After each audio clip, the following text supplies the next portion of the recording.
عبدالوہاب شاہ جیلانی، عبدالوہاب شاہ جیلانی۔ السلام علیکم ورحمۃ اللہ وبرکاتہ۔ الحمدللہ ناظرین، سیدنا سقی عبدالوہاب شاہ جیلانی رحمۃ اللہ علیہ شہنشاہ حیدرآباد کے عرس مبارک کی تقریب جاری و ساری ہے۔ ٹرانسمیشن میں آپ کو خوش آمدید پیش کرتے ہیں۔ گلشن گیلانی ہاؤس سے آپ ہمارا یہ ٹرانسمیشن، ہمارے پروگرام لائیو ناظرین دیکھ رہے ہیں، اور آج الحمدللہ ناظرین ہم جو گفتگو کریں گے، ہمارے جو مہمان ہیں، نہ تعریف نہ تعارف کے محتاج، میری مراد جناب محترم المقام علامہ قاری محمد قاسم رضا قادری صاحب موجود ہیں، اور گفتگو کا بھی آغاز کرتے ہیں۔ اور بتاتا چلوں کہ الحمدللہ یہ تمام صحرا جو جاتا ہے پیر الحاج گلشن الہی قادری چشتی فریدی صاحب اور قبلہ پیر زادہ صاحبزادہ علامہ حسان الہی صاحب کو جاتا ہے، جو عظیم الشان یہ بزم اور سخی عبدالوہاب شاہ جیلانی رحمۃ اللہ علیہ ٹرسٹ کی پوری ٹیم کو کہ جو عظیم الشان یہ عرس مبارک منعقد کرتے ہیں۔ جی آج موجود ہیں علامہ قاسم رضا قادری صاحب۔ السلام علیکم۔ وعلیکم السلام ورحمۃ اللہ وبرکاتہ۔ حضرت آپ خیریت سے طبیعت ٹھیک؟ اللہ پاک کرم۔ آپ کا سفر بھی ایسا ہے کہ ایک کونے سے دوسرا کونا ہے، یقیناً ایسا ہی اللہ تعالیٰ آپ کو خوش رکھے، اللہ آپ کے لیے عطا فرمائے۔ علامہ صاحب ایک سے دو سوال ہیں ہمارے ناظرین کے۔ پہلا سوال تو یہ، کیا کرامت کا لازمی ہونا ولی کے لیے لازم ہے یا علم کا لازم ہونا لازم ہے؟ بسم اللہ الرحمن الرحیم والصلاۃ والسلام علی رسول اللہ۔ سب سے پہلے تو آپ کو مبارک ہو کہ آپ نے الحمدللہ حضور شہنشاہ بغداد سیدنا شیخ عبدالقادر جیلانی الحسنی والحسینی کے صاحبزادے شہنشاہ حیدرآباد سیدنا سخی عبدالوہاب شاہ جیلانی رحمۃ اللہ تعالی علیہ، آپ کے ایام عرس میں یہ آپ نے بہترین خوبصورت ٹرانسمیشن سجائی ہے۔ اللہ تعالیٰ آپ کو مزید برکتیں عطا فرمائے۔ حضور سیدنا شہنشاہ حیدرآباد ولی ابن ولی شہزادہ غوث الورا حضور سیدنا سخی عبدالوہاب شاہ جیلانی رحمۃ اللہ تعالی علیہ، یہ وہ پاک ہستی ہیں کہ ان کی جتنی بھی تعریف کی جائے، جتنی بات کی جائے کم ہے۔ حضور سیدنا سخی عبدالوہاب شاہ جیلانی رحمۃ اللہ تعالی علیہ آپ کی دربار گوہر بار میں اس وقت جو الحمدللہ خدمت سر انجام دے رہے ہیں، پیرزادہ الحاج گلشن الہی صاحب دامہ فیوزہم، اللہ تعالیٰ ان کو مزید برکتیں عطا فرمائے۔ ماشاءاللہ علماء کی قدر جانتے ہیں، بے شک کچھ علماء کو ماشاءاللہ بلاتے ہیں اور ان کو عزتیں دیتے ہیں، اور ساتھ ہی ساتھ پیرزادہ محمد حسان الہی صاحب، اللہ تعالیٰ ان کو بھی برکتیں عطا فرمائے۔ آج کا جو سوال آپ نے کیا ہے، کیا ولی کے لیے کرامت ضروری ہے یا ولی کے لیے علم بھی ضروری ہے؟ سب سے پہلے تو یاد رکھیں کہ ولی کہتے ہیں اللہ رب العالمین کے دوست کو۔ اللہ تبارک و تعالی نے قرآن کریم کے اندر ارشاد فرمایا، اللہ ولی الذین آمنوا یخرجہم من الظلمات الی النور۔ اللہ ایمان والوں کو اپنا دوست بناتا ہے، ولی بناتا ہے۔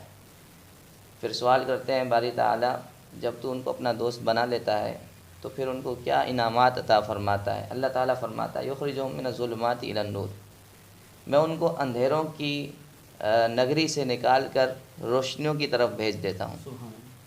اب یہ اندھیرا کیا ہے اور روشنی کیا ہے؟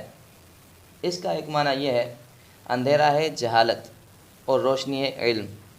تو اللہ رب العالمین ولی اسی کو بناتا ہے جو ایمان والا ہوتا ہے، پھر اس کو یہ صفت دے دیتا ہے کہ اندھیروں سے نکال کر روشنی کی طرف بھیج دیتا ہے۔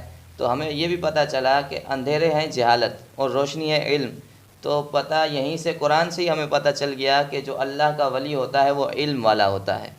سب سے پہلی بات تو یہ، حضور سیدی و سندی غوث پاک رضی اللہ تعالیٰ عنہ، آپ کو دیکھا جائے تو آپ 13 مضامین پڑھایا کرتے تھے۔ 13 مضامین آپ پڑھایا کرتے تھے۔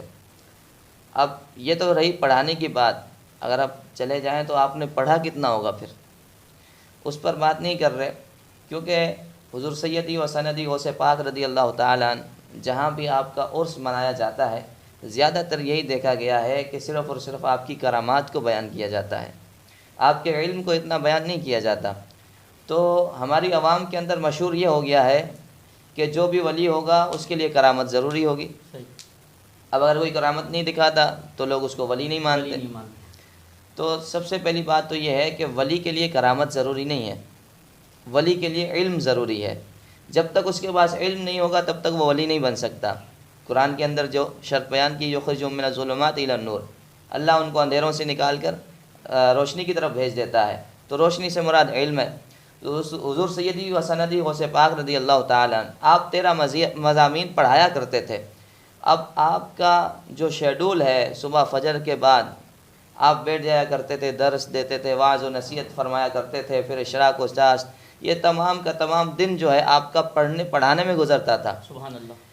آپ کے تقریباً سیرت میں جو آتا ہے 1 لاکھ سے زائد شاگرد ہیں، 1 لاکھ سے زائد شاگرد ہیں، صرف شاگرد ہیں۔ تو آپ اندازہ لگائیں کہ یہ ہستی کتنا پڑھاتی ہوگی کہ صرف اور صرف 1 لاکھ تو ان کے شاگرد ہیں۔ اب اس کے علاوہ دیکھیں فیض لینے والے اور آپ کی بارگاہ میں حاضر ہو کر صرف اور صرف دعا لینے والے اور صرف تھوڑی سی دیر بیٹھ کر پھر چلے جانے والے، وہ کتنے ہوں گے پھر؟ حضور سیدی و سندی غوث پاک رضی اللہ تعالیٰ عنہ آپ کی مجلس اقدس کے اندر 70,000 سے زائد لوگ جو ہے آپ کے مجمع میں بیٹھا کرتے تھے جب آپ واعظ و نصیحت فرماتے تھے، اور اس میں بھی کئی ایسے علماء ہوا کرتے تھے جو آپ کے علم کو لکھا کرتے تھے باقاعدہ۔ تو آپ اندازہ لگائیں کتنے بڑے بڑے علماء وہاں بیٹھے ہوں گے۔ حضور سیدی و سندی غوث پاک رضی اللہ تعالیٰ عنہ جس طرح آپ غوث الاعظم ہیں ولیوں میں، اسی طرح آپ غوث الاعظم بھی ہیں عالموں میں۔ سبحان اللہ۔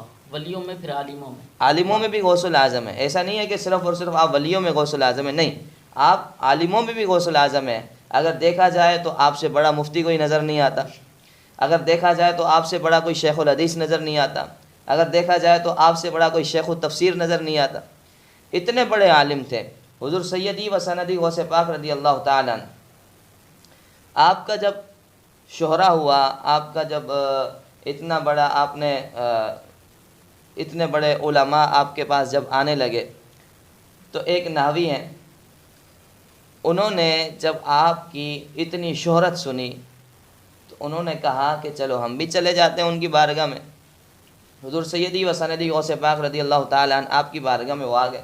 بہت بڑے نحوی ہیں۔ اچھا، یہ نحو بھی ایک علم ہے، درس نظامی میں پڑھایا جاتا ہے۔ غوث پاک کی بارگاہ میں آ گئے، غوث پاک واعظ و نصیحت فرما رہے ہیں۔ انہوں نے دل میں خیال کیا، ابھی زبان سے نہیں بولا، دل میں خیال کیا، بولا یار یہاں پر آ کر بیٹھنے کا تو مجھے فائدہ ملا ہی نہیں، یہاں تو نحو کی بات ہی نہیں ہو رہی، کیونکہ جو بندہ جس فن میں ماہر ہوتا ہے نا، جہاں پھر اس کے فن کی بات کی جائے نا تو اس کو مزہ ہی الگ آتا ہے۔ صحیح کہنا، بالکل ماشاءاللہ۔ تو وہاں پر اس نے کہا کہ میرے فن کی تو بات ہی نہیں ہو رہی، مجھے تو مزہ ہی نہیں آ رہا غوث پاک کی مجلس میں۔ اب یہ دل میں سوچ ہی رہے تھے، حضور سیدی و سندی غوث پاک رضی اللہ تعالیٰ عنہ اٹھے اور اس کے سر پر ہاتھ رکھا، فرمایا، آپ کی طرف متوجہ ہو کر فرمایا اگر آپ ہمارے پاس آنے لگو گے تو ہم آپ کو نحو کا امام بھی بنا دیں گے اور تمام کے تمام علوم بھی عطا فرما دیں گے۔ سبحان اللہ، سبحان اللہ، کیا بات ہے۔ پھر وہ اتنے بڑے نحوی آپ کی بارگاہ میں آتے رہے یہاں تک کہ اللہ رب العالمین نے غوث پاک کے صدقے میں آپ کو اتنا بڑا عالم بنا دیا، آج بھی نحو کی کتابوں کے اندر ان کا نام موجود ہے۔ سبحان اللہ۔ تو دوسرا سوال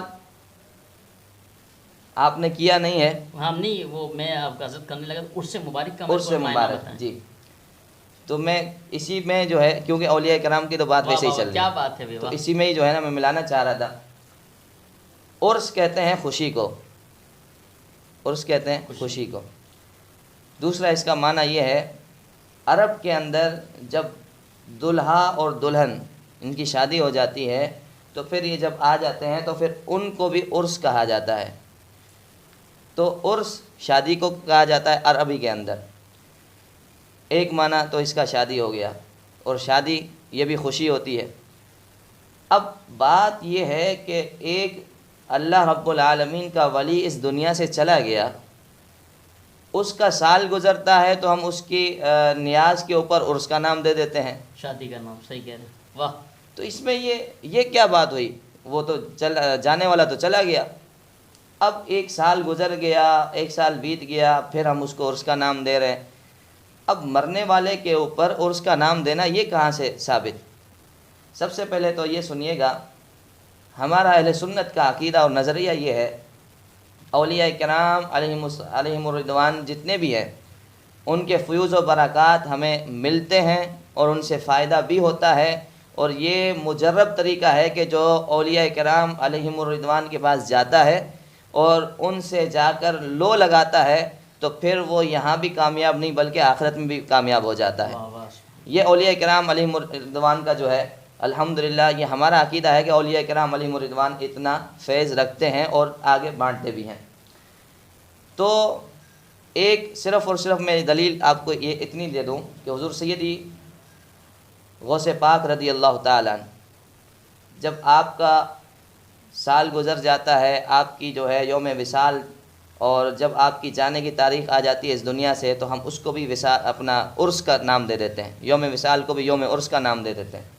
ابھی 11 ربیع الثانی گزری، حضور سیدی و سندی غوث پاک رضی اللہ تعالیٰ عنہ آپ کی اس دنیا سے جانے کا دن آیا، تو اس میں بھی ہم نے یوم عرس کہا۔ حضور سیدی عالم نور مجسم علیہ الصلوۃ والسلام نے ارشاد فرمایا کہ جب بندہ اس دنیا سے جاتا ہے نا، مومن صالح جب اس دنیا سے جاتا ہے تو فرشتے اس کو قبر میں یہ کہتے ہیں، نم کا نومت العروس، سو جا دلہن کی طرح، سو جا دلہن کی طرح۔ کس کی طرح؟ دلہن کی طرح۔ وہ آپ نے سنا نا، عرب میں جو ہے شادی کو عرس کہتے ہیں، تو یہ وہی ہے۔ یہاں سے ہمیں دلیل مل گئی کہ حدیث مبارکہ میں آیا، فرمایا کہ فرشتے مومن صالح کو کہتے ہیں کہ سو جا کس کی طرح؟ دلہن کی طرح، اب تجھے کوئی بھی نہیں اٹھائے گا، صرف تیرا اٹھانے والا۔ تو جب بندہ اس دنیا سے جا رہا ہے، اچھا مومن، ہم صرف اور صرف ہم اولیاء کرام کے نام پر یوم عرس لگاتے ہیں، کسی اور مومن کے نام پر نہیں لگاتے، کیوں؟ اولیاء کرام علیہم السلام علیہم الرضوان کے نام پر یوم عرس اس لیے لگاتے ہیں، جب اس دنیا سے جا رہا ہوتا ہے نا، وہ اپنے محبوب سے جا کر ملتا ہے، ہاں ماشاءاللہ، محبوب سے مل رہا، محبوب سے جا کر مل رہا ہے۔ سبحان اللہ۔ تو یہ خوشی کا دن ہے جب اللہ رب العالمین ایک مومن صالح کو محبوب کریم علیہ الصلوۃ والسلام سے ملوا رہا ہے، تو اس سے بڑھ کر اور خوشی کون سی ہوگی؟ تو اس لیے ہم اولیاء کرام علیہم الرضوان کے نام پر عرس لگاتے ہیں، کیونکہ وہ اس دنیا سے جا رہے ہوتے ہیں۔ اچھا دوسری بات فرمایا کہ الدنیا سجن المؤمن و جنت الکافر، فرمایا کہ دنیا مومن کے لیے قید خانہ ہے اور جنت ہے کافر کے لیے۔ دنیا کافر کے لیے کیا ہے؟ جنت، اور مومن کے لیے کیا ہے؟ قید خانہ۔ تو جب ایک قید خانے سے مومن صالح آزاد ہو کر جا رہا ہے اپنے محبوب سے ملنے کے لیے، تو پھر ہم اس کو یوم عرس کیوں نہ کہیں؟ یوم خوشی اس کو کیوں نہ کہیں؟ اسی لیے ہم یوم عرس کہتے ہیں، اسی لیے ہم خوشی کہتے ہیں۔ اس سے اتنی دلیل اگر کسی کے سمجھ میں آ جائے گی تو انشاءاللہ وہ آگے کوئی اور اعتراض نہیں کرے گا، سمجھنے والا اسی میں ہی سمجھ جائے گا۔ ایک اور آخر میں بات یہ کہتا چلوں، حضور سیدی شہنشاہ حیدرآباد سیدنا سخی عبدالوہاب شاہ جیلانی رحمۃ اللہ تعالی علیہ، الحمدللہ اس فقیر کو یہ نسبت بھی حاصل ہے کہ الحمدللہ سیدنا سخی عبدالوہاب شاہ جیلانی رحمۃ اللہ تعالی علیہ کے مزار اقدس پر جو عرس ہونے جا رہا ہے، اس کی دوسری نشست میں انشاءاللہ اس فقیر کی بھی دستار فضیلت ہے۔ سبحان اللہ، سبحان اللہ۔ تو یہ نسبت الحمدللہ ہمیں حاصل ہو رہی ہے درگاہ شریف۔